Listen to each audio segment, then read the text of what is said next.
So let's also talk about Montana's other perk, right? So there's a permanent registration on Montana license plates, right? So another advantage for people to register in Montana is that if they have a light vehicle that is 11 years old or older, they can permanently register that vehicle in Montana, and you pay $87.50. Once that vehicle is permanently registered, it's covered for life with no more registration renewals.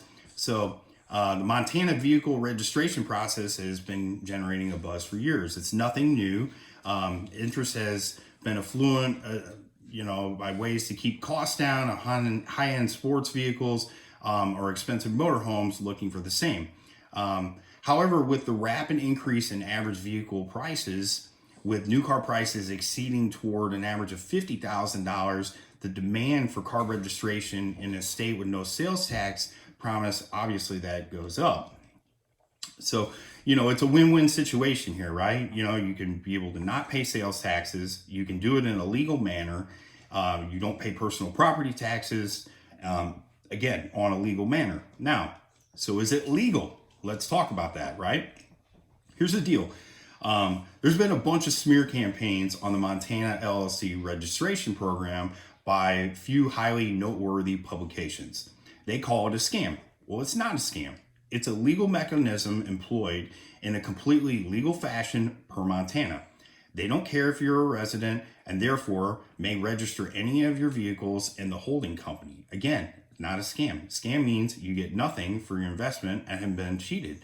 There's no cheating here. You pay for a service to establish a Montana LLC, which allows you to register in the state. It's legal. There's no questions about it. Here's a part we cannot guarantee, right? So reciprocity in your state. They might not care one little bit since you're technically a resident of Montana and have the paperwork to back it up, or they might threaten to impound your ride. I don't know. It just depends, I guess, on who you get in trouble with.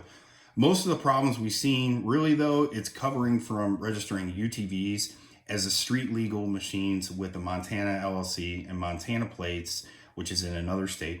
It's perfectly legal in Montana to do that, but that doesn't mean that it's going to be reciprocated in whatever state you might live in.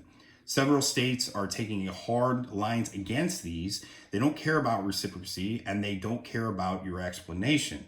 Truthfully, driving a UTV in a state that does not allow provisions to register and legally drive them on roads is a roll of the dice, but you're an idiot, right? It's wearing a target on your back. And if local authorities are unsure or unfriendly to UTVs on the public roadways, they're going to light you up. So cars, trucks, SUVs, and trailers are different. Chances are that Johnny Law won't have a clue that you aren't from Montana when you roll by, and won't care either unless you give them a reason to care or to pull you over. I'm not giving you legal advice because, again, that's not what I do. Instead, we provide tools necessary to do things like saving an insane amount of money in cash on your car registration. So you're welcome. Talk to you soon, guys.